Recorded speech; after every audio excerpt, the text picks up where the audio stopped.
It was her voice, trembling, tired, that helped bring a killer to justice. For Jorge, his story will not be forgotten. He lives now in the laughter of friends who remember him, in the unfinished art, the echo of music, the ideas he never got to realize. He was a man of warmth, taken by someone cold, a light extinguished by darkness. But his justice, it was served in full view of the world.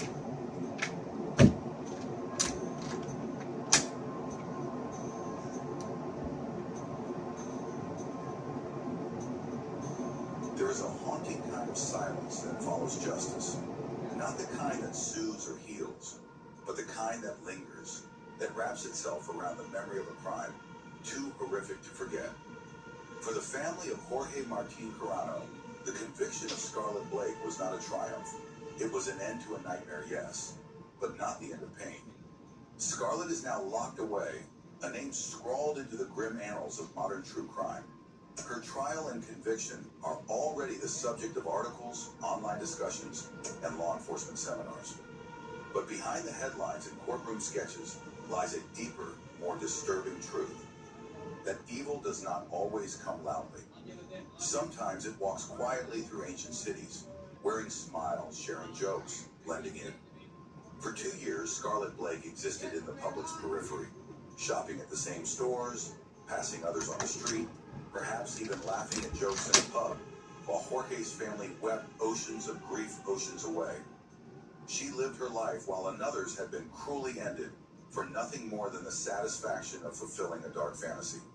What's most unsettling is that Jorge and Scarlett were not connected by a vendetta, a feud, or even a relationship.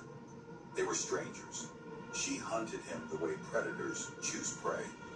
Not for who he was, but for what he represented. Vulnerability, availability, and an opportunity to indulge her worst desires. Jorge was not careless. He was not reckless. He was just human, trusting enough to believe he could walk alone at night without consequence. And that's the bitter truth this case leaves behind. Sometimes being kind, open, and trusting is all it takes to become a target.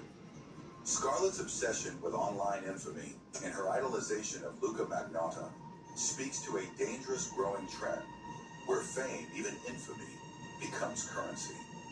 Where being remembered even for something horrific is seen as better than being unknown.